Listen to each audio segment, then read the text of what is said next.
Bismillahirrahmanirrahim. Assalamu alaikum everyone. My name is Yasir Yamin and I welcome you all in this session. मेरे प्यारे बच्चों, आज के session के अंदर हम कुछ बेसिक्स तय करने जा रहे हैं। हम सब लोगों का टारगेट ये है कि हम फाइनेंशियल रिपोर्टिंग, फाइनेंशियल अकाउंटिंग की दुनिया को सीखना चाहते हैं, लेकिन किसी भी चीज़ को सीखने से पहले अगर आपकी फाउंडेशन स्ट्रांग हो तो वो आपको एक बहुत बड़ा एडवांटेज दे देती हैं किसी भी चीज़ को अपने अंदर इम्ब्रेस करने के लिए। जैसे हम कभी कोई बिल्डिंग बनाते हैं ना, तो बिल्डिंग बनाते वक्त जितनी ऊंची इमारत आप बनाना चाहते हैं उतनी ही अच्छी फाउंडेशन भी आप बनाएंगे। 2 मंजिला घर की फाउंडेशन अलग होती है और लेट्स से 100 मंजिला इमारत की फाउंडेशन बिल्कुल अलग होती है। तो अगर आप लंबी करियर बनाना चाहते हैं, अगर आप एक लंबी बिल्डिंग बनाना चाहते हैं, एक ऐसी बिल्डिंग बनाना चाहते हैं जिसको सब मुड़ मुड़ के देखा करें और आपकी स्किल से इंप्रेस हुआ करें, तो ये काम तभी पॉसिबल है जब आपकी और हमारी फाउंडेशंस एक सर्टेन लेवल ऑफ क्वालिटी के ऊपर मेंटेन हो रही होंगी। आज के सेशन के अंदर हम ऐसी ही फाउंडेशंस के ऊपर थोड़ा सा रिकैप करेंगे। बहुत सारी चीजें ऐसी होंगी जो कि ऑलरेडी आपको मालूम होंगी, आपको अपने पास्ट एक्सपीरियंस से या पास्ट पढ़ाई से ऑलरेडी पता होंगी, लेकिन फिर भी हम मेक श्योर करेंगे कि अपने ऊपर अपने आप को टॉप अप करें और अपनी नॉलेज को थोड़ा सा एनहांस कर लें। क्लियर? तो हम बात करने जा रहे हैं इंट्रोडक्शन टू कंपनी अकाउंट्स के ऊपर। हम डिटेल के अंदर बात करेंगे कि आखिरकार कंपनी अकाउंट्स की बेसिक्स हैं क्या, कंपनीज कैसे चलती हैं, कैसे उनके अंदर बेसिक अकाउंटिंग होती है, और इस बेसिक अकाउंटिंग की मदद से इंशाअल्लाह ताला आपको बाकी का कोर्स समझ में आना स्टार्ट होएगा। हम सबसे पहले बात करते हैं जी, हम टॉपिक जो डिस्कस करने जा रहे हैं वो हम डिस्कशन करने जा रहे हैं, एक इंट्रोडक्शन लेने जा रहे हैं कंपनी अकाउंट्स के ऊपर। अब कंपनी की अकाउंटिंग के ऊपर हम नज़र तब डालेंगे जब हमें ये क्लैरिटी से पता होगा कि कंपनी एज अ बिजनेस कैसे मुख्तलिफ होती है बाकी सॉर्ट्स ऑफ बिजनेसेस से। आपने बेसिकली पढ़ा होगा कि there are certain types of businesses जिनको एक बंदा सिंगल ओनर चला रहा होता है, जिनको सोल ट्रेडर्स कहते हैं।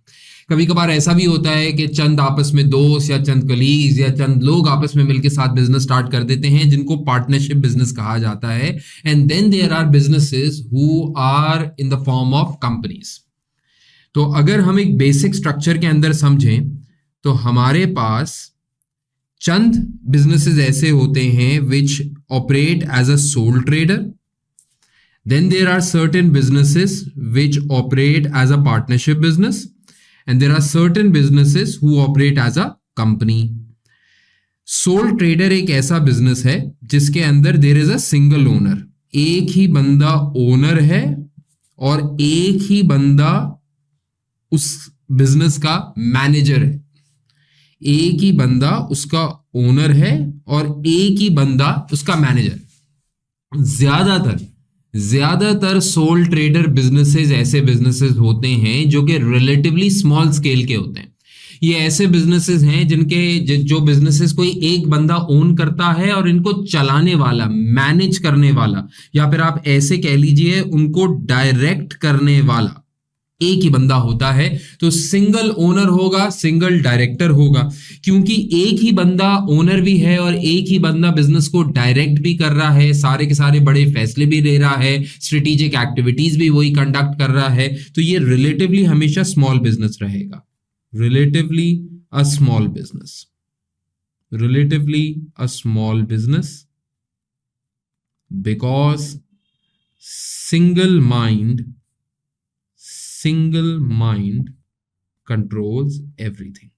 जनरली ये सोल ट्रेडर बिजनेस एक छोटा बिजनेस रह जाएगा, ज्यादातर उमूमन बात कर रहा हूं, जनरली एक सोल ट्रेडर बिजनेस एक छोटा बिजनेस रह जाएगा, क्योंकि एक ही बंदा है जो कि पूरी की पूरे बिजनेस को ओन करता है, यानी उसी का पैसा लगा हुआ है, वही ओन करता है, वही डायरेक्ट करता है। और क्योंकि एक ही जहन, एक ही माइंड इस बिजनेस को चला रहा है, बहुत सारे लोगों के आइडियाज, बहुत सारे लोगों की एक्सपर्टीज को हासिल शायद ना किया जा रहा हो, देयरफॉर ये रिलेटिवली एक छोटा बिजनेस रह जाएगा।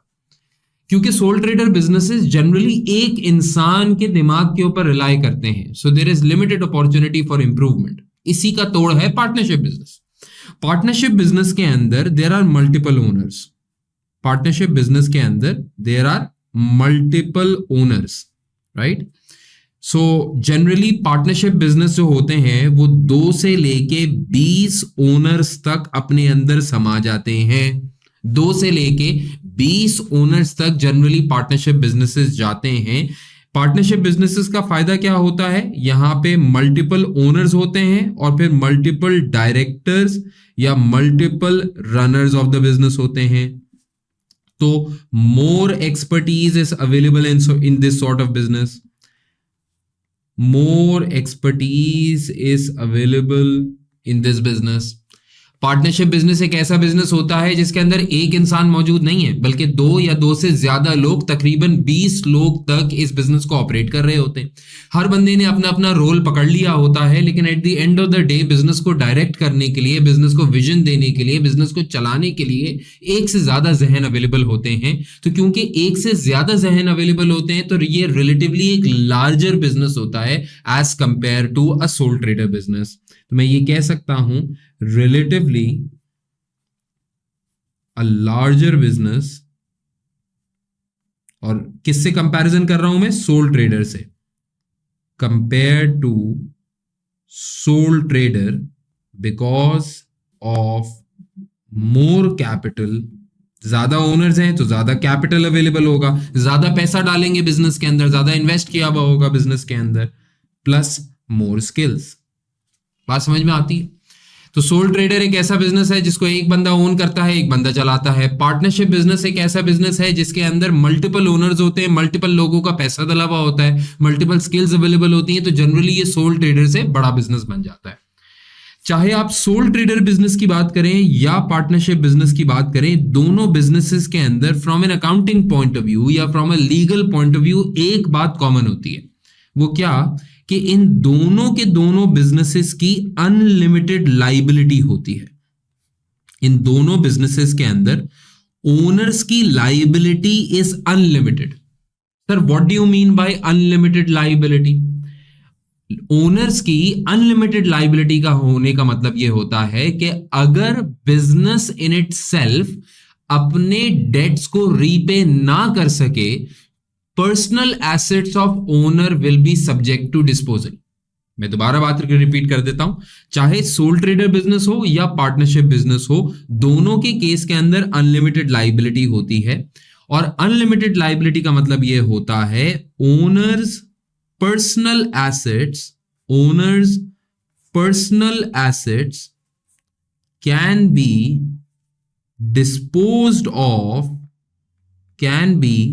disposed of to recover debts of the business। चाहे सोल ट्रेडर बिजनेस हो या चाहे पार्टनरशिप बिजनेस हो, याद रखिएगा owners of soul trader business की या पार्टनरशिप बिजनेस के ओनर्स की अनलिमिटेड लाइबिलिटी होती है। कानून ये कहता है कि अगर बिजनेस का कोई ऐसा डेट हुआ, तो याद रखना हम इसको डेट कहते हैं, DEBT, बी साइलेंट है, डेट कहते हैं। तो अगर बिजनेस का कोई भी ऐसा उधार हुआ जो कि बिजनेस से ना रिकवर किया जा सका, तो ओनर्स के जो पर्सनल एसेट्स होंगे उनको डिस्पोज ऑफ करके बिजनेस का उधार चुकता किया जाएगा। तो ओनर्स के जो पर्सनल एसेट्स होते हैं वो भी एट स्टेक होते हैं जब भी सोल ट्रेडर या फिर पार्टनरशिप बिजनेस की बात की जाती है। अक्सर आपने देखा होगा, एक मजाक की बात है लेकिन फिर भी अक्सर आपने देखा होगा कि कुछ मर्द हजरात, कुछ मियाँ अक्सर अपने जो एसेट्स होते हैं, पर्सनल एसेट्स होते हैं, वो अपनी माँ के नाम पे या अपनी बीवी के नाम पे ले लेते हैं। क्यों ले लेते हैं भाई? वो इसलिए ले लेते हैं क्योंकि उनको मालूम है कि वो जो बिजनेस रन कर रहे हैं उस बिजनेस के अंदर उनकी अनलिमिटेड लाइबिलिटी है। अगर उन्होंने किसी से उधार लिया और वो उधार बिजनेस के प्रॉफिट से वो नहीं चुका पा रहे हुए, तो ओनर उनके घर तक आ जाएगा। और जब ओनर उनके घर तक आएगा तो बोलेगा, भाई मियां चुन्नू, तुमने बिजनेस में उधार लिया था लेकिन तुम्हारे बिजनेस की अनलिमिटेड लाइबिलिटी है, इसका मतलब ये हुआ कि मैं तुम्हारे पर्सनल एसेट बेच के भी अपना उधार रिकवर कर सकता हूं। जब वो ये बात कहने आते हैं तो मियां साहब बोलते हैं, अरे भाई मेरे नाम पे तो वैसे ही कुछ नहीं है, मैं तो खुद अपनी बीवी के घर में रहता हूं। मजाक की बात है, लेकिन अनलिमिटेड लाइबिलिटी का मतलब बिल्कुल यही होता है कि आपके अपने पर्सनल एसेट्स हमेशा एट स्टेक होते हैं। इसके बरक्स एक टाइप का बिजनेस होता है जिस टाइप के बिजनेस को कहा जाता है कंपनी। अच्छा, आप कंपनीज के बारे में खूब समझ लीजिएगा कि कंपनीज का ना कॉर्पोरेट स्ट्रक्चर होता है। कंपनीज का कॉर्पोरेट स्ट्रक्चर होता है। सर इस कॉर्पोरेट स्ट्रक्चर का मतलब क्या हुआ? भाई कानून की नजर में कंपनी का बिजनेस एक ऐसा बिजनेस है जो कि रिलेटिवली सोल ट्रेडर बिजनेस से और पार्टनरशिप बिजनेस से बड़ा बिजनेस है। अच्छा, बड़ा बिजनेस का मतलब क्या हुआ? इसके अंदर ज्यादा ओनर्स होते होंगे। तो जनरली कंपनीज के अंदर जनरल बात कर रहा हूं मैं, वैसे कानून तो इजाजत देता है, लेकिन जनरली कंपनीज के अंदर 2 से लेके 50 बंदों तक आपके ओनर्स हो सकते हैं। अच्छा, कॉर्पोरेट स्ट्रक्चर का मतलब क्या होता है? कॉर्पोरेट स्ट्रक्चर का मतलब ये होता है owners and the business, owners and the business are two separate entities, owners and the business are two separate entities. Sir क्या मतलब? याद रखना, जब भी कंपनी का स्ट्रक्चर होता है ना, तो कंपनी के स्ट्रक्चर के अंदर अनलाइक पार्टनरशिप या सोल ट्रेडर बिजनेस, पार्टनरशिप या सोल ट्रेडर बिजनेस के अंदर ओनर्स की अनलिमिटेड लाइबिलिटी होती है। यानी अगर डेट्स को रीपे करने की बारी आए तो हम सोल ट्रेडर या पार्टनरशिप बिजनेस के ओनर्स के घर तक जा सकते हैं। लेकिन कंपनी के अंदर एक कॉर्पोरेट स्ट्रक्चर होता है। उस कॉर्पोरेट स्ट्रक्चर का मतलब यह हुआ कि there is a divorce between the company, the business and the owners itself. यानी माना जाता है, ये तसव्वुर किया जाता है, ये अज्यूम किया जाता है कि कंपनीज का बिजनेस अलग है और कंपनीज के ओनर्स अलग हैं। इसका मतलब ये हुआ कि जो ओनर्स होते हैं उनकी लिमिटेड लाइबिलिटी होती है। Owners have limited liability. Sir limited liability का मतलब क्या हुआ? Such that their personal assets are not subject to disposal for companies debts। खूब समझ लीजिए बेटा इस बात को। एक कॉर्पोरेट स्ट्रक्चर के अंदर, एक कंपनी के स्ट्रक्चर के अंदर लिमिटेड लाइबिलिटी होती है। लिमिटेड लाइबिलिटी का मतलब क्या हुआ कि कॉर्पोरेट स्ट्रक्चर के अंदर, एक कंपनी के स्ट्रक्चर के अंदर ओनर्स ऑफ द कंपनी को सेपरेट तस्वुर किया जाता है और इसी तरह कंपनी इन इटसेल्फ को सेपरेट तस्वुर किया जाता है।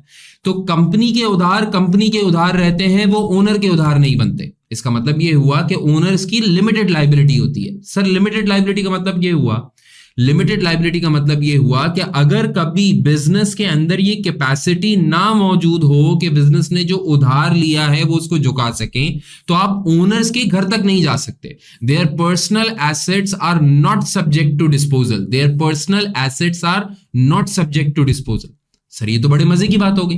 इसका मतलब सर आप और मैं मिलके एक कंपनी खोलते हैं, एक बैंक से जाके लोन ले लेते हैं, फिर हम बिजनेस कुछ करेंगे नहीं, हम लोन का ना सारा पैसा अपनी अय्याशियों के ऊपर उड़ा देंगे। हम कभी दुबई जाएंगे, कभी फ्रांस जाएंगे, कभी इधर जाएंगे, कभी उधर जाएंगे, घूमेंगे फिरेंगे, अय्याशी करेंगे। मैंने बोला भाई ऐसा क्यों करेंगे? आप कहने लगे सर कोई फर्क ही नहीं पड़ता। कल को जब बैंक हमसे अपना उधार वापस मांगने आएगा तो हम बोलेंगे सॉरी यार, कंपनी के अंदर तो कुछ पैसे पड़े नहीं है, माजरत, हम आपको आपके पैसे लौटा नहीं सकते। अगर बैंक ज्यादा भरमबाजी कर भी लेगा तो हमारा क्या उखाड़ लेगा? हमारे घर तक तो आ नहीं सकता, क्योंकि कंपनी के स्ट्रक्चर के अंदर there is a divorce between owners and the company itself. तो वो हमारे घर तक आके हमारे अपने पर्सनल एसेट्स तो लेके जा नहीं सकता। तो सर कितना अच्छा बिजनेस मॉडल हो गया। बिल्कुल सही बात है भाई, ये बात तो सच है कि कंपनीज के अंदर लिमिटेड लाइबिलिटी होती है एंड देयरफॉर ओनर्स के पर्सनल एसेट्स तक हाथ नहीं डाला जा सकता। लेकिन फिर ये बात भी सच है कि कंपनीज आर मोर रेगुलेटेड, क्योंकि कंपनीज के अंदर ओनर्स की लिमिटेड लाइबिलिटी होती है। तो आप ओनर्स के घर तक नहीं जा सकते अपना पैसा रिकवर कराने के लिए, और ये बहुत बड़ा रिस्क है कि आप बैंक से या किसी और से उधार लेंगे और सारा पैसा जाया कर देंगे, सारा पैसा उड़ा देंगे। तो फिर खुद समझ लीजिए कि आपको इतनी आसानी से उधार मिलने भी नहीं वाला, आपको इतनी आसानी से उधार मिलने भी नहीं वाला। देखो, उधार देने वाले को भी ये बात मालूम है कि तुम्हारी लिमिटेड लाइबिलिटी है, वो कभी भी ऐरे गैरे नत्थु कहरे कंपनी को उधार नहीं देगा, बल्कि कंपनीज को ज्यादा रेगुलेट किया जाता है। कानून की नजर कंपनीज के ऊपर ज्यादा सख्त होती है as compare to sole traders या पार्टनरशिप, क्योंकि सोल ट्रेडर या पार्टनरशिप के केस के अंदर तो आपके घर का पैसा भी उड़ाया जा सकता है, आपकी चड्डी बनियान तक हासिल किया जा सकता है। कंपनीज के अंदर ये पॉसिबल नहीं है and therefore companies are strictly regulated, companies are strictly regulated। बात समझ में आ गई आपको? अब ये बात तो आपको समझ में आ गई कि कंपनी का इदारा एक ऐसा इदारा है जिसकी लिमिटेड लाइबिलिटी होती है। ये बात को आप अपने दिमाग में जरूर रखिएगा। अब कंपनी की लिमिटेड लाइबिलिटी होती है और इसके साथ साथ कंपनीज का ना स्ट्रक्चर भी मुख्तलिफ होता है। जितनी बड़ी कंपनी होगी उसका स्ट्रक्चर उतना मुख्तलिफ होगा, लेकिन सारी कंपनीज में एक बात कॉमन है, क्या? कि कंपनी के स्ट्रक्चर के अंदर ना एक और डिस्टिंग्विशिंग फैक्टर है as compare to sole traders या partnership business. Sole trader business के अंदर आपकी एक दुकान है, आपकी एक सुपरमार्ट है, आप ही ओन करते हैं, आप ही उसको डायरेक्ट करते हैं। पार्टनरशिप बिजनेस के अंदर 4-5 पार्टनर्स हैं, खुद ही बिजनेस को ओन भी करते हैं, खुद ही बिजनेस को चलाते भी हैं। लेकिन कंपनीज के स्ट्रक्चर के अंदर हम एक और डिस्टिंक्शन ये क्रिएट करते हैं कि कंपनीज के जो मालिकान होते हैं वो अलग होते हैं और कंपनीज को जो रन करने वाले होते हैं, जो चलाने वाले होते हैं, वो अलग होते हैं। देखो, कंपनीज का स्ट्रक्चर नॉर्मली वैसा नहीं है जैसे सोल ट्रेडर और पार्टनरशिप का था।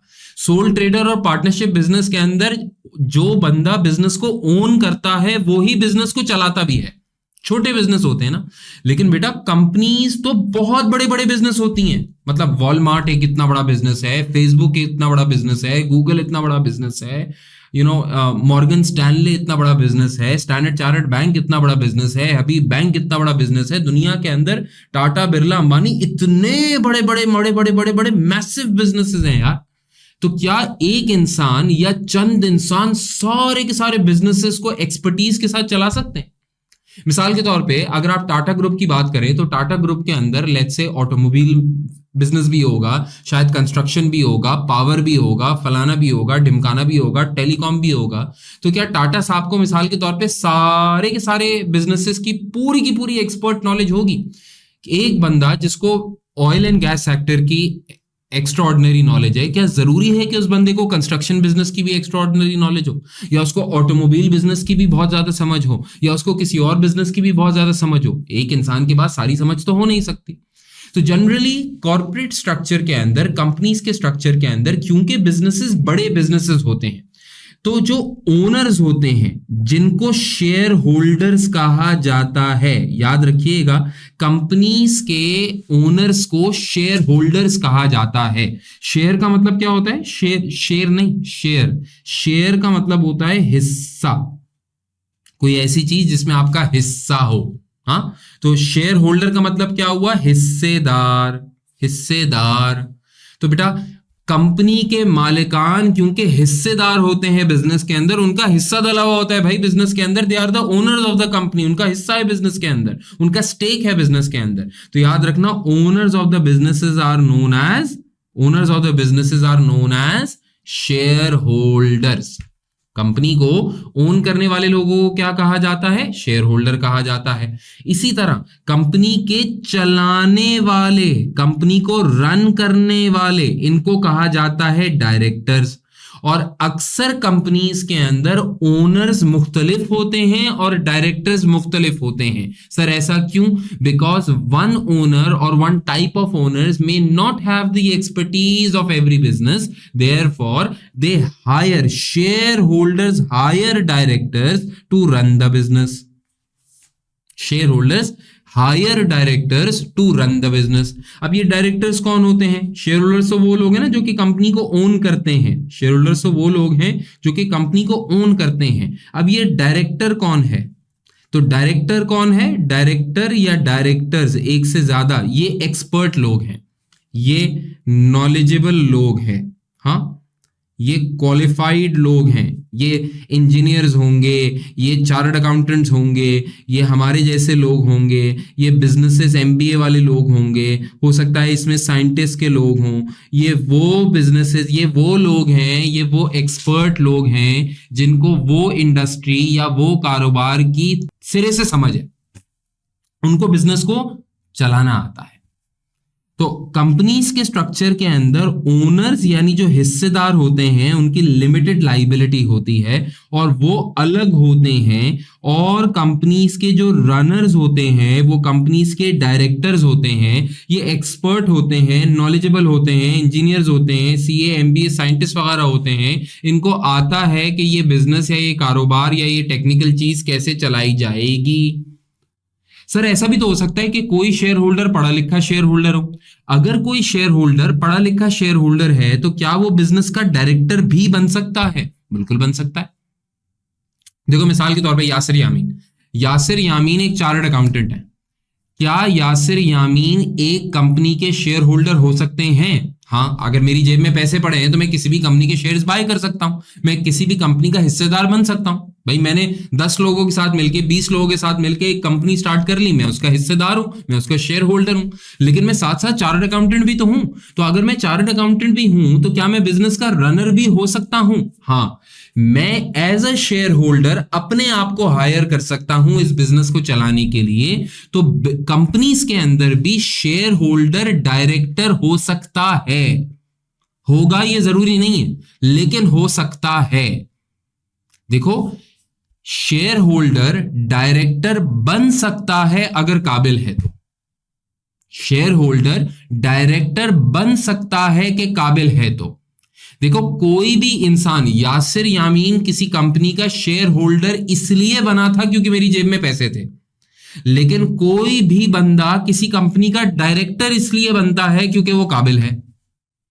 बात समझ रहे हो नहीं समझ रहे? देखो, दो बातों में फर्क करो। क्या यासिर यामीन एक शेयर होल्डर के साथ साथ डायरेक्टर भी हो सकता है? बिल्कुल हो सकता है। वो शेयर होल्डर कैसे बना? क्योंकि उसकी जेब में पैसे थे। वो डायरेक्टर कैसे बना? क्योंकि वो चार्टर्ड अकाउंटेंट था। ये दो अलग अलग बातें हैं। तो एक इंसान आपका शेयर होल्डर भी हो सकता है, लेकिन हम ये नहीं बोलेंगे कि वो किसी कंपनी का शेयर होल्डर इसलिए है क्योंकि वो काबिल है। No no no. या कि हम ये नहीं बोलेंगे कि कोई कंपनी का डायरेक्टर इसलिए है क्योंकि वो शेयर होल्डर है। No no no. Share holder आप इसलिए हैं क्योंकि आपकी जेब में पैसे थे, आपने कंपनी स्टार्ट कर ली, आप उसके हिस्सेदार बन गए। लेकिन आप डायरेक्टर जनरली तभी बनेंगे जब आप काबिल हैं। जब आप काबिल हैं, आप कोई पढ़े लिखे आदमी हैं, या आप कोई बिजनेसमैन आदमी हैं, या आपका दिमाग उस कारोबार के अंदर बहुत चलता है, तो ही आप बिजनेस के क्या बनेंगे? डायरेक्टर्स बनेंगे। क्लियर होती है बात? अच्छा, अब ये बात तो आपने समझ में आ गई कि भाई कंपनीज के अंदर ओनर्स अलग होते हैं जिनकी लिमिटेड लाइबिलिटी होती है, और रनर्स यानी डायरेक्टर्स अलग होते हैं जिनका काम बिजनेस को चलाना होता है। ये वो काबिल लोग हैं जिनको बिजनेस चलाने के लिए रखा जाता है। अब कंपनीज भी ना दो टाइप की होती हैं। कंपनीज भी कम से कम दो टाइप की होती हैं। एक कंपनी को कहा जाता है प्राइवेट कंपनी, और एक कंपनी को कहा जाता है पब्लिक कंपनी। प्राइवेट कंपनी के देखो नाम से जाहिर है ये प्राइवेट है। प्राइवेट है। जैसे कभी ऐसा होता है ना कि यार लेट्स से आप किसी फार्म हाउस जा रहे हैं, तो आपने बोला यार देखो मैं फार्म हाउस जा रहा हूँ, ये थोड़ी सी प्राइवेट पार्टी है, बस मेरे फ्रेंड्स और फैमिली का सर्कल अलाउड है। या मिसाल के तौर पे आपने, और एक होता है लेट्स से कि आप बोलते हैं कि भाई ओपन हाउस है, तो ओपन हाउस का मतलब क्या होता है? Everyone is invited, public is invited. Clear? ऐसा ही है। प्राइवेट कंपनी एक कंपनी है, लेकिन प्राइवेट कंपनी एक ऐसी कंपनी है जिसको जनरली कौन ओन करेगा? Which is owned by friends and family members. नाम से जाहिर है प्राइवेट कंपनी। प्राइवेट कंपनी एक ऐसी कंपनी होती है जिसके अंदर अवामुन नास नहीं है आपकी कंपनी के शेयर होल्डर, बल्कि चंद फैमिली मेंबर्स ने या चंद फ्रेंड्स एंड फैमिली मेंबर्स ने आपस में मिलकर एक कारोबार स्टार्ट कर दिया, एक बिजनेस स्टार्ट कर दिया, वो प्राइवेट कंपनी बनाएंगे। वो प्राइवेट कंपनी बनाएंगे। जैसे आपने कभी मूवीज के अंदर देखा होगा कपूर एंड सन्स, तो भाई एंड सन्स का मतलब क्या है? वो एंड सन्स बता रहा है कि देखो ये विद इन द फैमिली एक बिजनेस है, विद इन द फैमिली एक बिजनेस है। तो जनरली प्राइवेट कंपनीज जब बनाई जाती हैं तो उसके अंदर आप चंद दोस्त यार इकट्ठे होके, या चंद कोलीग्स इकट्ठे होके, या चंद फैमिली मेंबर्स इकट्ठे होके एक बिजनेस बनाते हैं। ये प्राइवेटली ओन्ड होता है, फ्रेंड्स एंड फैमिली मेंबर्स के दरमियान ओन्ड होता है, तो ये प्राइवेट लिमिटेड कंपनी बनती है। ऐसी कंपनी के अंदर क्योंकि आप अपने इनर सर्कल को ही अपने साथ रखना चाहते हैं, तो कानून भी आपकी रिस्पेक्ट करता है। कानून कहता है कि देखें आप अपने ही आप में एक बिजनेस चलाना चाह रहे हैं, आप बिल्कुल चलाइए, हम आपको मना नहीं करते, बस आप मैक्सिमम 50 शेयर होल्डर से ज्यादा नहीं कर सकते। यानी प्राइवेट कंपनी के ओनर्स 50 से ज्यादा नहीं हो सकते। अगर आपका खानदान नहीं है, आपका कुंबा है, आपके मोहल्ले हैं, आपके इलाके हैं, तो हम ये नहीं बोलेंगे कि आपका खानदान 50 लोगों से ज्यादा का है या 50 लोगों से ज्यादा का कारोबार है। हम बोलेंगे भाई आप तो एक कौम है, आप तो एक कुंबा है। तो आप प्राइवेट कंपनी आप 50 से ज्यादा शेयर होल्डर्स के ऊपर रजिस्टर नहीं करा सकते, आपको पब्लिक कंपनी बनना पड़ेगा। प्राइवेट कंपनी में मैक्सिमम 50 शेयर होल्डर हो सकते हैं, जो कि generally friends and family members वाले लोग होंगे। याद रखिएगा, प्राइवेट लिमिटेड कंपनी की अच्छी बात यह होती है कि यहां पे there are less regulation. Private limited company एक ऐसी कंपनी होती है ना जिसको चंद लोग आपस में मिलके चला रहे होते हैं। तो क्योंकि नॉर्मल आम आवाम का, पब्लिक का इसके अंदर कोई अमल दखल नहीं होता, तो कानून भी कहता है कि हम आपकी इज्जत करते हैं, हम आपका एहतराम करते हैं, हम आप हमारी इकोनॉमी के अंदर चंद फैमिली मेंबर्स मिलके या चंद आपस में दोस्त अहबाब मिलके बिजनेस चलाना चाह रहे हैं, आप बिल्कुल चलाइए, हम आपको ज्यादा नहीं छेड़ेंगे, हम आपको ज्यादा नहीं छेड़ेंगे। या आप यूं समझ लीजिए कि आपने एक फार्म हाउस बनाया, उसके अंदर कुछ झूले लगाए और वो उस झूलों के ऊपर आपके बच्चे, आपके रिश्तेदार, आपके फ्रेंड्स बस ये ही इंजॉय करते हैं। तो कानून की नजर में आप सेफ हैं, आपका अपना प्राइवेट फार्म हाउस है, बार बार कानून के इदारे आपके पास आएंगे नहीं, आपसे कोई सेफ्टी की बात नहीं करेंगे, आपकी स्लाइड्स, आपकी झूलों को चेक नहीं करेंगे कि ये सेफ है या नहीं है, बोलेंगे भाई आपका अपना मामला है ना, बस आप कोई गैर कानूनी काम ना करिए, बाकी जो करना है करिए, आपका अपना फार्म हाउस है। लेकिन मिसाल के तौर पे अगर आप कोई पब्लिक अम्यूजमेंट पार्क खोल लेते हैं, तो अगर आप पब्लिक अम्यूजमेंट पार्क खोलेंगे तो फिर वहां पे सेफ्टी इंस्पेक्टर भी आया करेगा, वहां पे पुलिस भी आया करेगी। क्या चेक करने आया करेगी कि भाई झूले सेफ है या नहीं है। अब इन झूलों के अंदर आम आवाम बैठेगी, आम आवाम का एक्सपोजर है आपके अम्यूजमेंट पार्क से, कहीं ऐसा ना हो कि आपके झूलों से लोग गिर जाएं, मर जाएं, बर्बाद हो जाएं, उनको कोई हार्म हो जाए। तो जहां पब्लिक की इन्वॉल्वमेंट होगी वहां कानून स्ट्रिक्ट होगा, और जहां पब्लिक की इन्वॉल्वमेंट नहीं होगी, आपका प्राइवेट मैटर होगा, वहां कानून थोड़ा लीनियंट होगा। तो जहां प्राइवेट कंपनी होती है वहां लेस रेगुलेशन होती है, लेकिन आपके ऊपर रिस्ट्रिक्शन क्या होती है कि आप अपनी हिस्सेदारी, अपने शेयर्स को पब्लिकली ऑफर नहीं कर सकते। A private company can not publicly offer it's shares, यानी आप अपने बिजनेस को बढ़ाना चाहते हैं, आप और कैपिटल रेस करना चाहते हैं, अपने बिजनेस के अंदर और हिस्सेदार लाना चाहते हैं, किसी को फोन कॉल करके अपने बिजनेस के अंदर एंटर करवा लें, कोई मसले की बात नहीं है। किसी को व्हाट्सएप के ऊपर बोलें कि यार मेरा business as an owner join कर लो, 2 करोड़ रुपए मेरे बिजनेस के अंदर इन्वेस्ट कर दो और आ जाओ मेरे बिजनेस के साथ, बिजनेस को बड़ा करने के अंदर मदद करो, ये पॉसिबल है। ईमेल पे बात कर लो, पॉसिबल है। लेकिन तुम अखबार में इश्तेहार नहीं दे सकते, तुम टीवी पे एड नहीं चला सकते, तुम बिलबोर्ड नहीं लगा सकते। तो याद रखना, प्राइवेट लिमिटेड कंपनी को पब्लिकली शेयर्स यानी हिस्सेदारी ऑफर करने की इजाजत नहीं है। अगर आपको पब्लिकली जाके लोगों से पैसा मांगना है बिजनेस करने के लिए, पब्लिकली जाके लोगों को अपना ओनर्स बनाना है और आप बिजनेस के अंदर पैसा लेकर आना है, बिजनेस के अंदर कैपिटल इन्वेस्ट करवाना है, तो आपको बनना पड़ेगा एक public limited company. Public limited company के अंदर 50 से भी ज्यादा शेयर होल्डर्स हो सकते हैं। आप जाइए मार्केट के अंदर जाके, मार्केट के अंदर जाके का मतलब क्या हुआ, आप स्टॉक मार्केट जाइए और स्टॉक मार्केट जाके आप लोगों से पैसा मांगिए, पब्लिक मीडियम के ऊपर अपने आप को एडवर्टाइज करिए और बोलिए देखिए हम फलाना ढिमकाना कंपनी है, हम पाकिस्तान के अंदर सबसे बड़ा प्लांट लगाना चाहते हैं, फॉर एग्जांपल स्टील बार्स को मैन्युफैक्चर करने का, हमें 5 अरब रुपए की जरूरत है, आइए हमारे बिजनेस के अंदर हिस्सा डालिए, आइए हमारे बिजनेस के अंदर हिस्सा डालिए। आप बिलबोर्ड्स लगाइए, आप स्टॉक मार्केट में एडवर्टाइज करें, आप न्यूज चैनल्स के ऊपर जाएं, आप न्यूज पेपर्स के अंदर इश्तेहार दें, आपको जो करना है करें, पब्लिक कंपनी के ऊपर कोई मसले की बात नहीं है। आप जनरली लार्ज कंपनीज होंगे, आपको इजाजत है कि आप आम आवाम से, पब्लिक से पैसा इकट्ठा करें। बस शर्त क्या है, शर्त क्या है, आपके ऊपर ज्यादा रेगुलेशंस होंगी।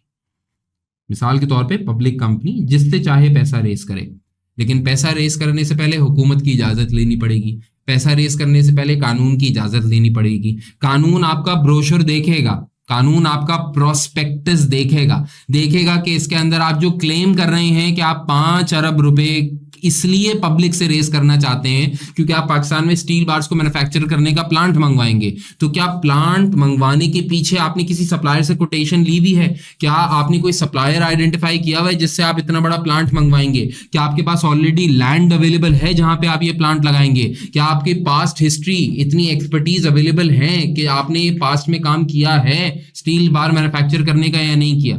हर एरा गैरा नथु कहरा कल को उठ के पब्लिक कंपनी नहीं बना सकता क्योंकि ये मोर रेगुलेटेड है। आम आवाम से पैसा लेने जाओगे तो कानून हरकत में आएगा और कानून बोलेगा देखो अब तुम अम्यूजमेंट पार्क बनाने जा रहे हो, अब यहाँ पे आम आवाम का अमल दखल होगा। तो आम आवाम को, जो पब्लिक एट लार्ज को अगर तुम एंगेज करने जा रहे हो तो हुकूमत बोलेगी, कानून बोलेगा अब हमारा इन्वॉल्व होना जरूरी है, अब हम तुम्हें रेगुलेट किया करेंगे, अब तुम्हें देखा करेंगे, तुम्हें टेस्ट किया करेंगे, तुमसे हिसाब किताब मांगा करेंगे क्योंकि आम आवाम इसके अंदर इन्वॉल्व है। बात समझ में आती है? तो प्राइवेट कंपनी पब्लिक कंपनी का फर्क समझो, सोल ट्रेडर पार्टनरशिप कंपनीज का फर्क समझो। इतनी बात समझ में आए तो आगे बढ़ेंगे, वरना आगे नहीं बढ़ सकते। क्लियर? अच्छा भाई, अब तुम लोगों ने ये समझ लिया कि कितने टाइप की कंपनीज हैं, तो अपनी बात को थोड़ा सा और आगे बढ़ाते हैं। क्योंकि सिर्फ ये समझना जरूरी नहीं है कि कितनी टाइप की कंपनीज हैं, बल्कि उस कंपनीज में ओनर्स कितने टाइप के होते हैं, यानी शेयर होल्डर्स कितने टाइप के होते हैं। अब ये बात भी समझना जरूरी है। क्या कह रहे हैं भाई? कोई भी कंपनी हो, चाहे प्राइवेट हो चाहे पब्लिक हो, कोई भी कंपनी हो, उसके अंदर दो टाइप के शेयर होल्डर्स होते हैं। एक टाइप के शेयर होल्डर को कहा जाता है ऑर्डिनरी और एक टाइप के शेयर होल्डर को कहा जाता है प्रेफरेंस। इसके भी अगर आप नाम पे गौर करिए, ऑर्डिनरी शेयर होल्डर कोई भी ऐसा शेयर होल्डर है जो कि ऑर्डिनरी है। प्रेफरेंस शेयर होल्डर कोई भी ऐसा शेयर होल्डर है जो कि प्रेफर्ड है। प्रेफर्ड का मतलब समझते हो ना, तरजीह देना, किसी को इंपॉर्टेंस देना। यानी आप समझ लीजिए कि प्रेफरेंस शेयर होल्डर एक ऐसा शेयर होल्डर है who is preferred over ordinary share holder, who is preferred over ordinary share holder. Preference share holder एक ऐसा शेयर होल्डर है who is preferred over ordinary share holder. जैसे आप एक घर के अंदर होते हैं, आप दो भाई हैं, आपका एक बड़ा भाई है, आप एक छोटे भाई हैं, तो आपको अक्सर लगता होगा कि यार ये अम्मी है, ये अप्पा है, ये हमेशा हर बात पे मुझे ही डांटते रहते हैं, ये जो मेरा बड़ा भाई है, ये जो मेरी बड़ी बहन है, देखो उसको जरा प्रेफर करते हैं, ये उसकी बात पहले सुनते हैं, कहते हैं वो अक्लमंद है, मैं बेवकूफ हूं। होता है या नहीं होता? तो ऐसा ही है, कंपनीज के अंदर दो टाइप के ओनर्स हैं। एक टाइप के ओनर्स ऑर्डिनरी हैं। ऑर्डिनरी का मतलब बजाहिर तौर के ऊपर क्या लगता है कि ये मामूली शेयर होल्डर्स हैं। और प्रेफरेंस शेयर होल्डर्स कौन से शेयर होल्डर्स हैं? जो कि प्रेफर्ड हैं। सर किसके ऊपर प्रेफर्ड हैं? ये ऑर्डिनरी के ऊपर प्रेफर्ड हैं। सर क्यों ये प्रेफर्ड है, क्या मतलब है आपका इस बात से? भाई देखें, प्रेफरेंस शेयर होल्डर हर वो शेयर होल्डर होता है, वो टाइप का शेयर होल्डर होता है जिसको फिक्स्ड डिविडेंड प्रॉमिस किया गया होता है उसकी इन्वेस्टमेंट के ऊपर। सर पहली बात तो आप ये समझाइए कि आपने एक लफ्ज यहां पे इस्तेमाल कर लिया, डिविडेंड। ये डिविडेंड क्या होता है? तो सबसे पहले तो इस बात को क्लियर कर लेते हैं कि what do you mean by dividends. Dividends का मतलब क्या होता है? तो भाई dividend is basically the return which is paid to share holders. The return which is paid to share holders. देखें, आप जब भी कभी किसी कारोबार के अंदर इन्वेस्ट करते हैं, उससे प्रॉफिट चाहते हैं ना, उससे कोई ना कोई रिटर्न चाहते हैं ना, तो जब भी कभी कोई कंपनी अपने ओनर्स को यानी अपने शेयर होल्डर्स को उनकी इन्वेस्टमेंट के ऊपर कोई भी रिटर्न प्रोवाइड करती है, जब भी कभी कोई कंपनी अपने इन्वेस्टर्स को उनकी इन्वेस्टमेंट के ऊपर रिटर्न प्रोवाइड करती है, प्रॉफिट को डिस्ट्रीब्यूट करती है, तो इसको क्या बोला जाता है? डिविडेंड्स। इसको क्या बोला जाता है? डिविडेंड्स। ये जनरली कैसे पे किया जाता है बेटा? ये कैश के अंदर पे किया जाता है। अब डिविडेंड्स के बारे में भी याद रखना, जब भी कंपनी डिविडेंड पे करेगी, अगर साल के दौरान डिविडेंड कभी किसी कंपनी ने पे किया तो उसको इंटरिम डिविडेंड कहा जाता है। इंटरिम का मतलब होता है समथिंग इन बिटवीन, इंटरिम। और कोई कंपनी ने अगर साल के आखिर के अंदर, अगर किसी कंपनी ने साल के आखिर के अंदर डिविडेंड पे किया तो उसको कहा जाता है प्रोपोज्ड डिविडेंड। साल के दौरान के अंदर कोई डिविडेंड पे कर दिया जाए तो उसको इंटरिम डिविडेंड कहा जाता है। अगर साल के आखिर में कोई डिविडेंड पे किया जाए तो उसको प्रपोज्ड डिविडेंड कहा जाता है। मिसाल के तौर पे जरा सुनिए, एक कंपनी है एंग्रो का लेट्स से ईयर एंड होता है 30 जून के ऊपर। हाँ, उनका ईयर एंड क्या है? लेट्स से 30 जून 2026। अगर इस कंपनी ने लेट्स से 1 दिसंबर को कोई डिविडेंड पे ऑफ किया, यानी अपने शेयर होल्डर्स को प्रॉफिट डिस्ट्रीब्यूट किया, तो साल के दौरान जो डिविडेंड दिया जाएगा उसको क्या बोलेंगे हम? Interim dividend. लेकिन अगर साल कंप्लीट हो गया और साल के कंप्लीट हो जाने के बाद किसी कंपनी ने डिविडेंड अनाउंस किया तो इसको क्या कहा जाएगा? Proposed dividend. या फिर इसको कभी कभार हमारी इस्तिलाह के अंदर, हमारी जबान के अंदर फाइनल डिविडेंड भी कहा जाता है। क्या कहते हैं? Final dividend. ये बात याद रखिएगा कोई भी कंपनी जब भी अपना प्रॉफिट डिस्ट्रीब्यूट करती है, कोई भी कंपनी जब भी अपना प्रॉफिट डिस्ट्रीब्यूट करती है तो उसको डिविडेंड कहते हैं। और जाहिर सी बात है कि जब कंपनी अपना प्रॉफिट डिस्ट्रीब्यूट करेगी तो बिजनेस से पैसा निकलेगा, बिजनेस से पैसा निकलेगा। तो जब भी इसकी अकाउंटिंग एंट्री बनाने की बात आएगी ना, तो बैंक कह लीजिए या कैश कह लीजिए, ये हमेशा क्रेडिट होगा। कैश या बैंक क्रेडिट हो गया। हाँ सर, डेबिट क्या होगा? तो याद रखना, जब भी डिविडेंड कंपनी के शेयर होल्डर्स को पे किया जाता है तो ये कंपनी का वो प्रॉफिट है, ये कंपनी का वो मुनाफा है जो कि शेयर होल्डर्स को ही जाना चाहिए था। तो आप यूं समझ लीजिए कि आपने शेयर होल्डर को उसका प्रॉफिट डिस्ट्रीब्यूट किया है। देखें, कंपनी का असल मालिक आपका शेयर होल्डर है, और अगर आप अपने मालिक को कोई प्रॉफिट डिस्ट्रीब्यूट कर रहे हैं तो वो बिजनेस का एक्सपेंस नहीं है, वो बिजनेस का एक्सपेंस नहीं है, ये तो बिजनेस का प्रॉफिट है, ये तो बिजनेस का प्रॉफिट है, मालिक का प्रॉफिट है जो आप मालिक को डिस्ट्रीब्यूट कर रहे हैं। तो याद रखना, मालिक के ही हिस्से में से उसको उसका प्रॉफिट दिया जाता है, मालिक के ही हिस्से में से उसको उसका प्रॉफिट दिया जाता है। इसलिए अकाउंटिंग एंट्री हमेशा क्या बनती है कि आप रिटेन्ड अर्निंग्स या जिसको आप रिटेन्ड प्रॉफिट्स कहते हैं, रिटेन्ड प्रॉफिट्स का लेजर डेबिट होता है, एक्सपेंस डेबिट नहीं होता। ये मालिक का जमा किया हुआ प्रॉफिट है जो कि मालिक को ही दिया जाएगा, मालिक का प्रॉफिट मालिक को ही दिया जाएगा, बिजनेस का एक्सपेंस नहीं है। तो खूब समझ लीजिए बेटा, dividends are not a business expense, therefore they do not go in profit और लॉस अकाउंट, पीएनएल, वो प्रॉफिट और लॉस अकाउंट में कभी नहीं जाता। क्लियर? अगर किसी एग्जाम के अंदर आपके सामने डिविडेंड लिखा हुआ आएगा ना, तो कैसे लिखा हुआ आएगा? मिसाल के तौर पे लिखा हुआ होगा एबीसी कंपनी, एक एग्जांपल कर रहे हैं, ABC company has issued 10,000 shares. ABC company एक कंपनी है जिसके 10,000 शेयर होल्डर हैं। आप समझ लीजिए 10,000 शेयर्स का मतलब 10,000 शेयर होल्डर है, समझ लीजिए। एग्जामिनर कहते हैं during the year company paid a dividend of $2 पर शेयर। पहली बात आपको ये पता लग गई कि ड्यूरिंग द ईयर की बात हो रही है, तो ड्यूरिंग द ईयर की बात हो रही है तो इसका मतलब क्या हुआ, हम इंटरिम डिविडेंड की बात कर रहे हैं। ठीक है, इंटरिम डिविडेंड की बात कर रहे हैं। और अगर हमने साल के दौरान ड्यूरिंग द ईयर हमने एक शेयर के ऊपर $2 का डिविडेंड दिया, एक शेयर के ऊपर $2 का डिविडेंड दिया, तो इसका मतलब क्या हुआ, टोटल कितना डिविडेंड हमने दिया? हमारे 10,000 शेयर्स या 10,000 शेयर होल्डर हैं, हर शेयर होल्डर को या हर शेयर के ऊपर हमने $2 का डिविडेंड दिया है, $2 पर शेयर का डिविडेंड दिया है। इसका मतलब टोटल डिविडेंड हमने दिया होगा 20,000। और बेटा अकाउंटिंग के अंदर इसकी एंट्री क्या बनेगी कि देखो मालिक को प्रॉफिट डिस्ट्रीब्यूट कर रहे हो, पैसा बाहर जाएगा बिजनेस से, तो बैंक क्रेडिट हो गया।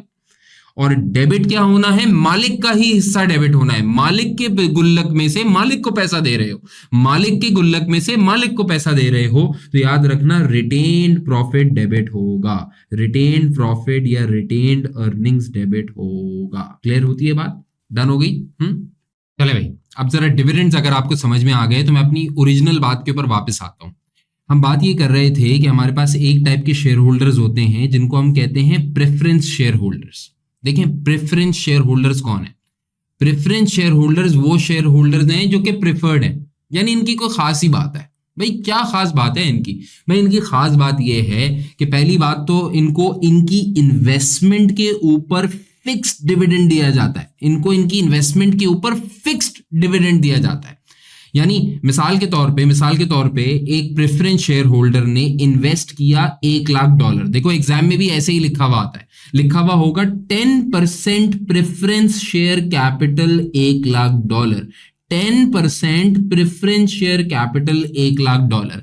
तो $1,00,000 इन इटसेल्फ क्या है, ये अमाउंट ऑफ इन्वेस्टमेंट है, और ये 10% क्या है, फिक्स्ड डिविडेंड का रेट है जो कि हमने इनको प्रॉमिस किया,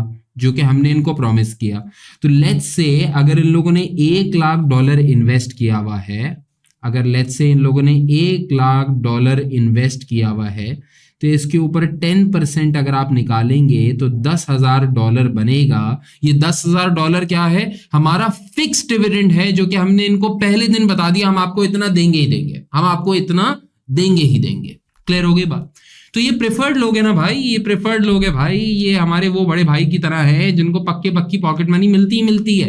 अब्बा जान कहते हैं कि भाई तेरे को कुछ बचा तो तेरे को दे देंगे, लेकिन तेरे बड़े भाई को तो कॉलेज जाना होता है, तेरे बड़े भाई को तो गाड़ी चलानी होती है, तेरे बड़े भाई के तो दोस्त हैं, तेरे बड़े भाई की तो बड़ी यारियां हैं, उसको कैसे मना कर सकते हैं? तो उसको तो भाई बोल दिया कि आपको इतने पैसे देंगे ही देंगे, उसको इतने पैसे देंगे ही देंगे। अच्छा, प्रेफरेंस शेयर होल्डर्स की खास बात सिर्फ ये नहीं है कि उनको उनकी डिविडेंड उनको उनकी इन्वेस्टमेंट के ऊपर पक्का पक्का फिक्स डिविडेंड मिलता ही मिलता है, बल्कि उनकी खास बात ये भी है कि they are paid prior to ordinary share holders. They are paid prior to ordinary share holders. यानी मैं आपको सच बात बताऊं क्या है, सच बात बताऊं क्या है, अगर किसी कंपनी के अंदर कोई भी ऑपरेटिंग प्रॉफिट आया, यानी किसी भी कंपनी के अंदर कोई भी ऑपरेटिंग प्रॉफिट आया, ऑपरेटिंग प्रॉफिट से हमारी मुराद क्या है? बिजनेस का प्रॉफिट। अगर किसी कंपनी के अंदर कोई भी ऑपरेटिंग प्रॉफिट या बिजनेस का प्रॉफिट आया, तो हम सबसे पहले कोशिश करेंगे कि अपने इंटरेस्ट का मतलब क्या होता है? अगर हमने कोई लोन लिया हुआ है तो सबसे पहले तो लोन के ऊपर इंटरेस्ट पे ऑफ करें। देखो, ये तो उधारी वाले का उधार है, उधार चुकाना पहले जरूरी है। तो जो भी आपका डेट होल्डर है, डेट का मतलब होता है उधार, उधारी का होल्डर है, सबसे पहले उसको पैसे देंगे। जो पैसा बच गया ना, उसको हम बोलेंगे प्रॉफिट बिफोर टैक्सेस। ठीक है, प्रॉफिट बिफोर टैक्सेस। फिर जो आपके पास पैसा बचा, उसमें से हुकूमत बोलती है पहले हमें पैसे दो, तो इसमें से निकालेंगे हम टैक्सेस। इसमें से क्या निकालेंगे हम लोग? टैक्सेस। अब आपके पास क्या बच गया बेटा? अब आपके पास बच गया प्रॉफिट आफ्टर टैक्स। हाँ, प्रॉफिट आफ्टर टैक्स। अब जो प्रॉफिट आफ्टर टैक्स आपके पास बच गया ना, यानी आपने अपनी उधारी भी चुका दी, हुकूमत को भी दे दिया, ये जो प्रॉफिट आफ्टर टैक्स आपके पास बचा, ये जो फाइनल प्रॉफिट टैक्स वैक्स पे ऑफ करने के बाद जो फाइनल प्रॉफिट आपके पास बचा मेरे प्यारे बच्चे, ये फाइनल प्रॉफिट है शेयर होल्डर्स का। ये फाइनल प्रॉफिट है शेयर होल्डर्स का, आपके बिजनेस के ओनर्स का। लेकिन इसमें से भी पहले किसको पे किया जाएगा? प्रेफरेंस शेयर होल्डर को। पहले किसको पे किया जाएगा? प्रेफरेंस शेयर होल्डर को पैसे पे किए जाएंगे 10,000 रुपए, मिसाल के तौर पे जितना उससे प्रॉमिस किया था। अब अगर कुछ बचा तो रिमेनिंग जाएगा ऑर्डिनरी शेयर होल्डर की तरफ। और जानू, अगर कुछ नहीं बचा ना मेरे प्यारे बच्चे, अगर कुछ नहीं बचा तो कुछ नहीं जाएगा, कुछ भी नहीं मिलेगा उसको। तो आप गौर से सुनिए बेटा, प्रेफरेंस शेयर होल्डर आप समझ लीजिए अल्लाह की खास मखलूक है। प्रेफरेंस शेयर होल्डर आपके खानदान का बड़ा भाई है। Preference share holder preferred share holder है, preferred owner of the company है। उसको उसकी इन्वेस्टमेंट के ऊपर डिविडेंड भी पक्का पक्का मिलेगा, फिक्स्ड मिलेगा। पहले दिन बता दिया जाता है कि आपकी $1,00,000 की इन्वेस्टमेंट के ऊपर आपको इतना रेट ऑफ रिटर्न देंगे ही देंगे। और दूसरी बात ये कि इसको पहले दिया जाएगा, जो भी बिजनेस के अंदर प्रॉफिट बचा पहले इसको दिया जाएगा, बाद में किसी और की बात आएगी। क्या ये बात समझ में आती है आपको? आप देखें, आपका प्रेफरेंस शेयर होल्डर इतना प्रेफर्ड है। अब आप एज ए स्टूडेंट बोलेंगे सर अगर प्रेफरेंस शेयर होल्डर इतना प्रेफर्ड है तो फिर दुनिया में कोई भी इंसान ऑर्डिनरी शेयर होल्डर बनता ही क्यों है? कभी कभार आप भी अपने आप से सवाल नहीं करते, यार अगर बड़ा भाई इतना ही अच्छा लगता है तो यार मुझे पैदा ही क्यों किया था? आता है या नहीं आता? दिमाग में आता है ना? कभी अम्मा अब्बा से पूछते भी है ना, आप उसको तो कुछ नहीं कहते, मुझे ही सब कुछ कहते रहते हैं। यही हो रहा है भाई। ऑर्डिनरी शेयर होल्डर बोल रहा है भाई पहले तू उसको पैसे देगा, उसको डिविडेंड फिक्स देगा, सब कुछ उसको देगा, तो भाई मेरे को पैदा किया क्यों था? मेरी हालत तो देखो। हमें कोई ऑर्डिनरी शेयर होल्डर वो शेयर होल्डर है who is not guaranteed any return. कोई रिटर्न उसको गारंटी नहीं किया गया। उसने $1,00,000 बिजनेस के अंदर डाला, $5,00,000 बिजनेस के अंदर डाला, $1 मिलियन बिजनेस के अंदर डाला, उसको कोई रिटर्न गारंटी नहीं किया, उसको कोई रिटर्न गारंटी नहीं किया। उसको बल्कि क्या कहते हैं? They are only paid if directors declare a dividend. सच बात यह है उनको कोई डिविडेंड नहीं गारंटी किया गया, और बल्कि उनको डिविडेंड तभी मिलेगा अगर डायरेक्टर्स डिक्लेयर करें तो। यानी टेक्निकली डायरेक्टर्स चाहेंगे तो ऑर्डिनरी शेयर होल्डर को डिविडेंड मिलेगा, अगर डायरेक्टर्स नहीं चाहेंगे तो डिविडेंड भी नहीं मिलेगा। अब आप बोलेंगे सर ये क्या बदतमीजी है यार, ये बदतमीजी क्या है, समझ में नहीं आ रहा।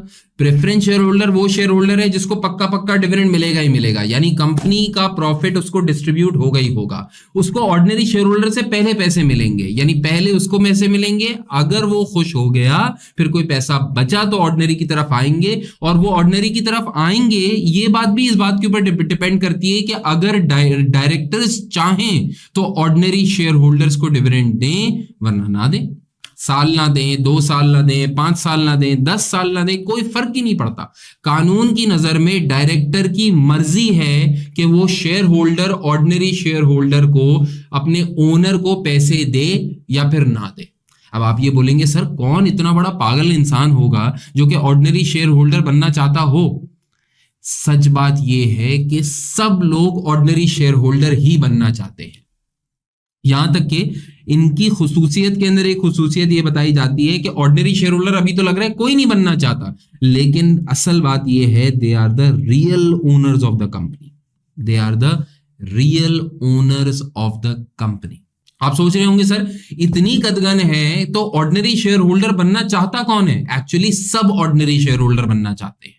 सर क्यों बनना चाहते हैं? उनको कोई रिटर्न गारंटी नहीं किया गया, बल्कि उनको डिविडेंड मिलेगा या नहीं मिलेगा ये तो डिपेंड करता है डायरेक्टर के मूड के ऊपर, बोर्ड ऑफ डायरेक्टर्स के मूड के ऊपर, उनकी मर्जी के ऊपर। अगर वो चाहें तो उनको 5 साल डिविडेंड ना दें, 10 साल डिविडेंड ना दें, 15 साल डिविडेंड ना दें। सर ऐसे शेयर होल्डर बनने का फायदा क्या? ये बात सच है कि कानून की नजर के अंदर डायरेक्टर्स की मर्जी है कि वो डिविडेंड दे या ना दें, लेकिन फिर भी एक बात बोलूंगा कि they are the real owners of the company. पता है क्यों they are the real owners of the company? Because they have voting powers. They have voting powers in AGM. AGM. Sir AGM का मतलब क्या होता है? AGM का मतलब होता है एनुअल जनरल मीटिंग।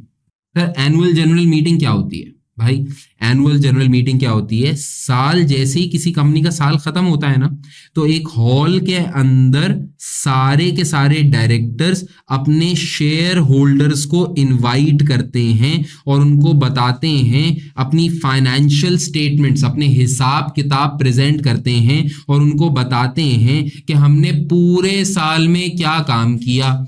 यहाँ पे आपके दोनों टाइप के शेयर होल्डर्स बैठे होते हैं, ऑर्डिनरी शेयर होल्डर भी बैठा होता है, प्रेफरेंस शेयर होल्डर भी बैठा हो सकता है। लेकिन सच बात बताऊं क्या?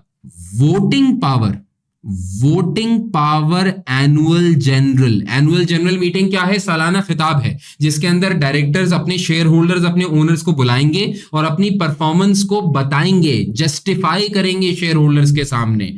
और उस मीटिंग के अंदर वोटिंग पावर किसके पास है? ऑर्डिनरी शेयर होल्डर के पास है। सर किस चीज के लिए वोट करने की पावर है? दे अपॉइंट डायरेक्टर्स। तो डायरेक्टर्स की अपॉइंटमेंट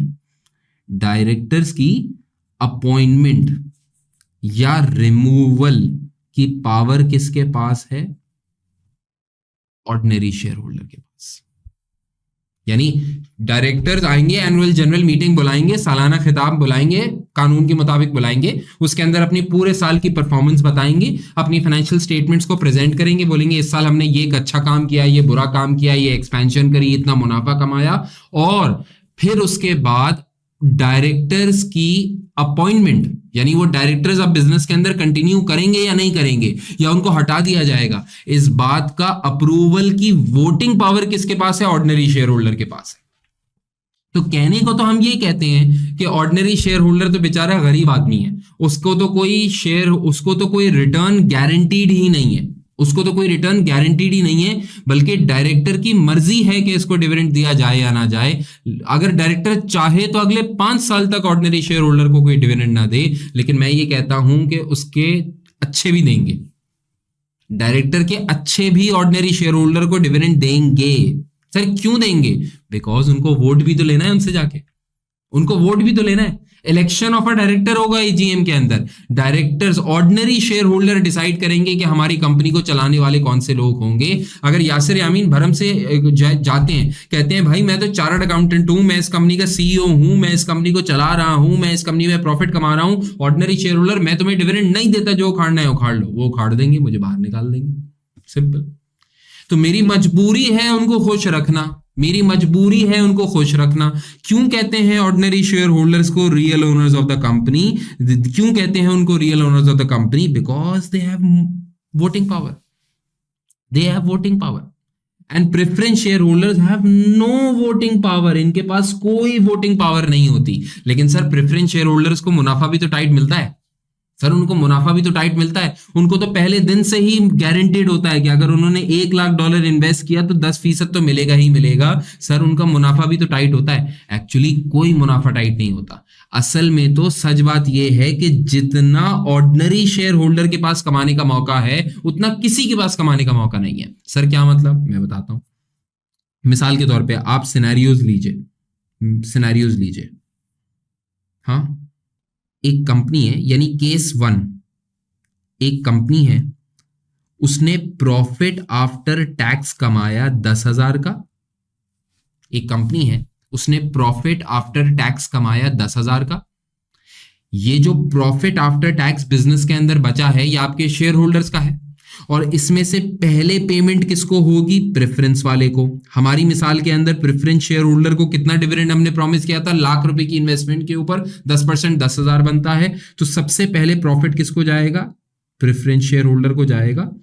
अगर पूरा का पूरा प्रॉफिट प्रेफरेंस शेयर होल्डर को डिस्ट्रीब्यूट हो गया तो ऑर्डिनरी शेयर होल्डर को कितना जा रहा होगा? यहां पे 0। आप सही कह रहे हैं। अब preference share holder is preferred over ordinary share holder, तो बेचारा ऑर्डिनरी शेयर होल्डर इस केस में मारा गया। केस नंबर 2 क्या हो सकता है?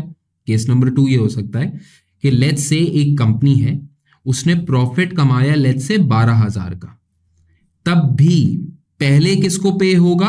प्रेफरेंस शेयर होल्डर को पे होगा 10,000। और अगर कुछ प्रॉफिट बचा, लेट्स से प्रॉफिट बचा 2,000 का, तो ये 2,000 का प्रॉफिट किसको पे हो जाएगा? ऑर्डिनरी शेयर होल्डर को पे हो जाएगा। ऑर्डिनरी शेयर होल्डर को पे हो जाएगा। अब आप बोल रहे हैं सर दोनों केसेस के अंदर साफ जाहिर है ऑर्डिनरी शेयर होल्डर नुकसान में ही है, उसको प्रेफरेंस शेयर होल्डर से कम मिल रहा है और उसका रिटर्न भी गारंटीड नहीं है। डायरेक्टर अगर डिविडेंड डिक्लेयर करे तो ऑर्डिनरी शेयर होल्डर को मिलेगा, वरना नहीं मिलेगा। लेकिन इस बात का जवाब मैं पहले भी दे चुका हूं कि उसके अच्छे भी डिक्लेयर करेंगे, क्योंकि खुश रखना ऑर्डिनरी शेयर होल्डर को जरूरी है, बिकॉज उसके लिए वोटिंग कौन करेगा? ऑर्डिनरी करेगा। अब आप बोल रहे हैं सर लेकिन पैसों में तो प्रेफरेंस शेयर होल्डर ही जीत रहा है ना। सही। अगर 10,000 का प्रॉफिट हो तो प्रेफरेंस वाले को मिलेंगे। अगर 12,000 का प्रॉफिट हो तो पहले 10,000 प्रेफरेंस वाले को मिलेंगे, बाद में ऑर्डिनरी वालों को कुछ पैसा मिलेगा। लेकिन जरा सोचो कि अगर एक कंपनी का प्रॉफिट इतना आ जाए, पता नहीं कितना होता है ये, अगर किसी कंपनी का प्रॉफिट इतना आ जाए तो जरा सोचो प्रेफरेंस शेयर होल्डर को इस प्रॉफिट में से कितना मिलेगा? वही 10,000। और ऑर्डिनरी को कितना मिल सकता है? ऑर्डिनरी को कितना मिल सकता है? बहुत ज्यादा। बात समझ में आती नहीं आती? देखा जाए तो ऑर्डिनरी शेयर होल्डर को हम real owner of the company क्या क्यों कहते हैं भाई? इसलिए कहते हैं because greater the risk greater the potential for return, greater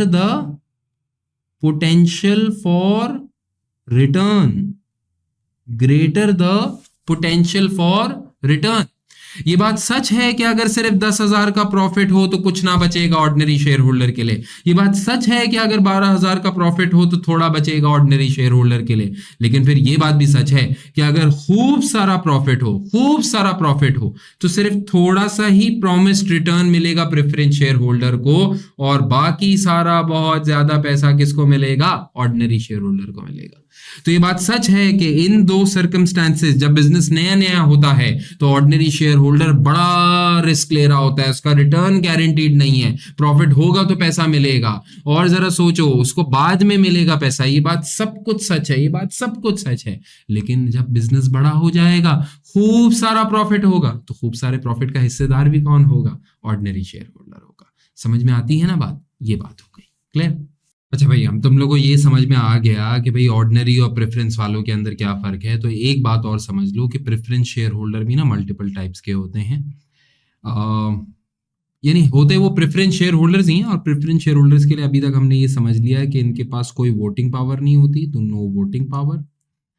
और दूसरी बात हमने ये समझ ली कि इनका फिक्स डिविडेंड होता है, ठीक है, और इनको पहले पे किया जाता है, prior to ordinary share holder इनको पे किया जाता है, ठीक है। तो ये 3 चीजें हमने कैरेक्टरिस्टिक्स प्रेफरेंस शेयर होल्डर की कंफर्म कर दी, ओके।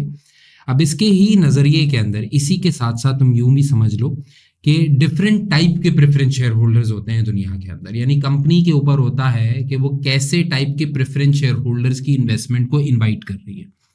जैसे कभी कभार होता है ऐसा है कि कुछ टाइप के प्रेफरेंस शेयर होल्डर्स ऐसे प्रेफरेंस शेयर होल्डर्स होते हैं जिनके पास, जिनको कहा जाता है cumulative preference share holder, cumulative preference share holder. देखो बेटा, क्यूमुलेट का मतलब होता है to add, to sum up something, to add something. तो क्यूमुलेटिव प्रेफरेंस शेयर होल्डर वो टाइप का प्रेफरेंस शेयर होल्डर होता है जिसको अगर 1 साल डिविडेंड ना मिले, आपके जहन में आ रहा होगा ना, लेट्स से सर हम ईयर 1 के अंदर, लेट्स से 1 साल के अंदर कंपनी प्रॉफिट आफ्टर टैक्स कमाती है 8,000। हमने प्रेफरेंस वालों से प्रॉमिस कितना किया हुआ था कि उनको 10,000 देंगे। अब इस साल हमने प्रॉफिट ही 8,000 का कमाया है, तो अगर किसी ईयर आपके पास इतने जमा किए हुए प्रॉफिट्स नहीं है कि आप अपने प्रेफरेंस शेयर होल्डर की पूरी पेमेंट कर पाए, तो आप करेंगे क्या कि जितनी कर सकते हैं इस साल कर देंगे, और बाकी जो रिमेनिंग होगी जैसे 2,000 यहां रिमेनिंग है, तो वो कैरी फॉरवर्ड हो जाएगी to next year, cumulative preference share holder ऐसा प्रेफरेंस शेयर होल्डर होता है जिसको एक एडेड राइट हमने प्रोवाइड किया हुआ है कि अगर 1 साल हम तुमको डिविडेंड ना दे सके तो फिर अगले साल कैरी फॉरवर्ड करके पूरा डिविडेंड बराबर कर दिया करेंगे। 2 साल ना दे सके तो 3 साल में बराबर कर देंगे, 3 साल ना दे सके तो 4 साल के अंदर बराबर कर देंगे, क्यूमुलेट करके डिविडेंड देंगे।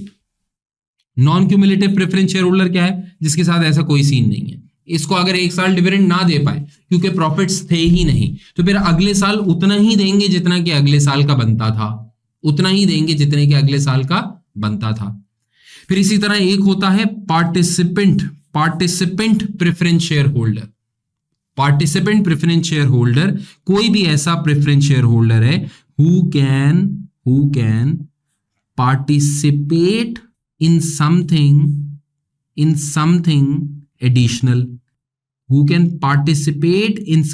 एडिशनल।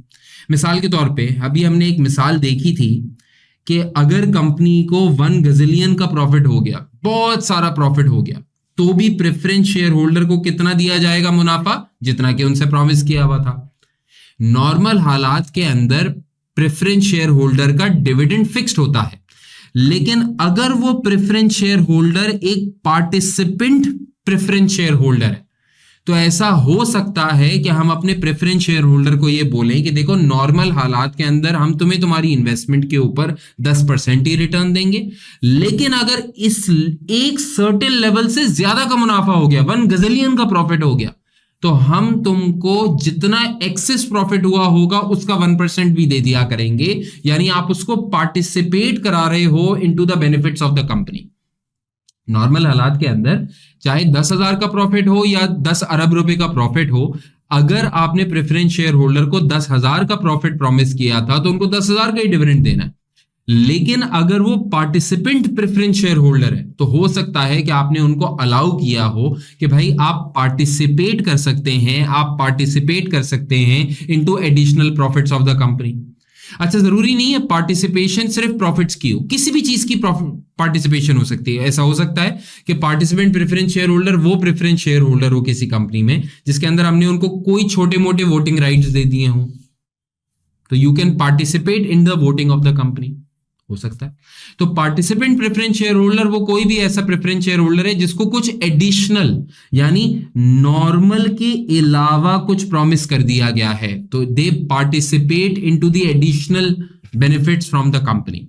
नॉन पार्टिसिपेंट एक नॉर्मल प्रेफरेंस शेयर होल्डर है जिनको कोई ऐसी हरकत प्रॉमिस नहीं की गई, नॉर्मल है जैसे होते हैं, वही no voting power, fix dividend, वही preferred to ordinary share holder, बस यही है। फिर एक होता है जिसको हम कहते हैं रिडीमेबल प्रेफरेंस शेयर होल्डर, और इसी तरह एक होता है नॉन रिडीमेबल या irredeemable preference share holder. Redeemable preference share holder, देखो रिडीम है ना, रिडीम के लफ्ज का मतलब होता है buy back, something which you can buy back, something which you can buy back. Redeemable preference share holder एक ऐसा प्रेफरेंस शेयर होल्डर होता है जिसको कंपनी ने ये बोला होता है कि हम आपकी इन्वेस्टमेंट को बाय बैक कर लेंगे एट अ फ्यूचर डेट।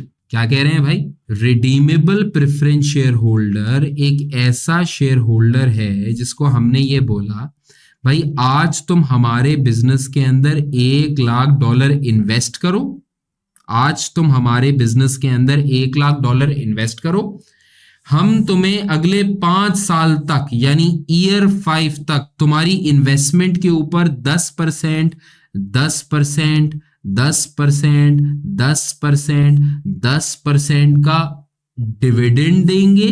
क्या देंगे? डिविडेंड देंगे। और 5 साल के बाद तुमसे तुम्हारी इन्वेस्टमेंट बाय बैक कर लेंगे, यानी तुमको तुम्हारी इन्वेस्टमेंट रिटर्न कर देंगे। रिडीमेबल प्रेफरेंस शेयर होल्डर एक ऐसा प्रेफरेंस शेयर होल्डर है जिसकी बाय बैक डेट यानी रिडेम्पशन डेट, जिसकी बाय बैक डेट यानी कि रिडेम्पशन डेट डिसाइडेड है, उससे वादा कर लिया गया है कि हम तुम्हें तुम्हारी इन्वेस्टमेंट के ऊपर साल नहीं, 2 साल नहीं, 3 साल नहीं, 4 साल नहीं, 5 साल नहीं, हम तुम्हें डिविडेंड देंगे फिक्स्ड जैसे कि सबको देते हैं, लेकिन 5 साल के बाद, 6 साल के बाद, 8 साल के बाद, 10 साल के बाद तुम्हें तुम्हारी इन्वेस्टमेंट वापस कर देंगे और तुम्हारी इन्वेस्टमेंट को रिडीम कर लेंगे। रिडीम का मतलब बाय बैक कर लेगी कंपनी। कहने वाले लोग ये कहते हैं कि अगर किसी कंपनी ने रिडीमेबल प्रेफरेंस शेयर्स इशू किए हुए हो ना, रिडीमेबल प्रेफरेंस शेयर्स इशू किए हुए हो, तो सच बात यह है कि इसको ट्रीट करना चाहिए है एज अ लाइबिलिटी। इसको ट्रीट करना चाहिए है एज अ लाइबिलिटी। सर क्या कह रहे हैं समझ में नहीं आ रहा, मैं आपको समझाता हूं। देखें अब यहां पे ना एक अकाउंटिंग कॉन्सेप्ट बीच के अंदर आएगा जो कि आपको बहुत गौर से समझना जरूरी है।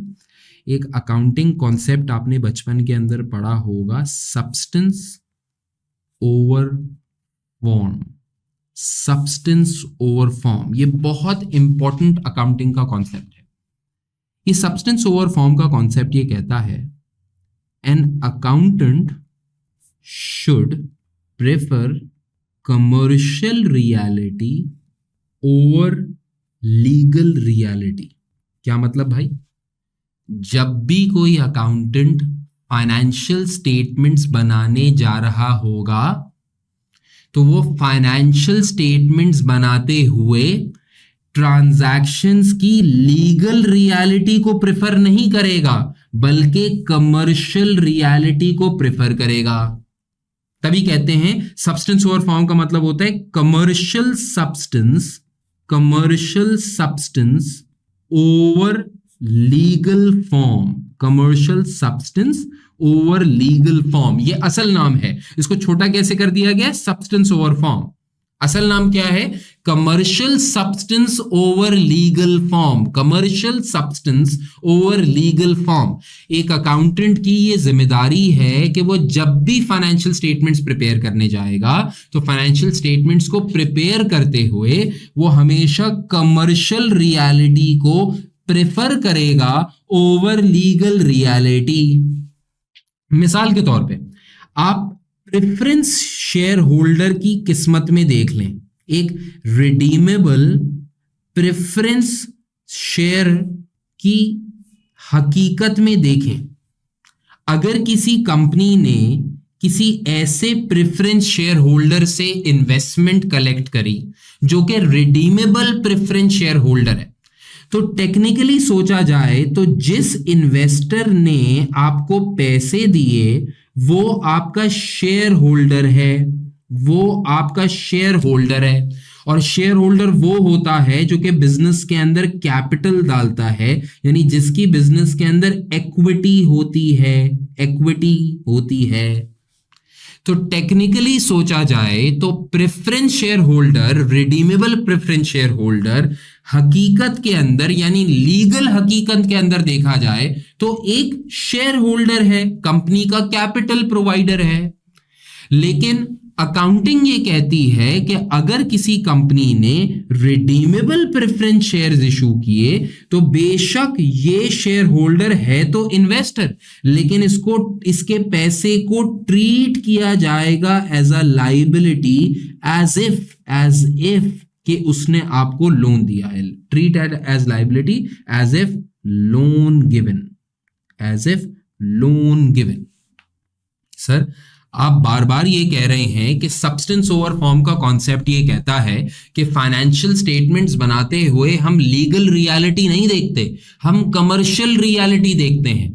और लीगल रियलिटी और कमर्शियल रियलिटी मुख्तलिफ हो सकती है।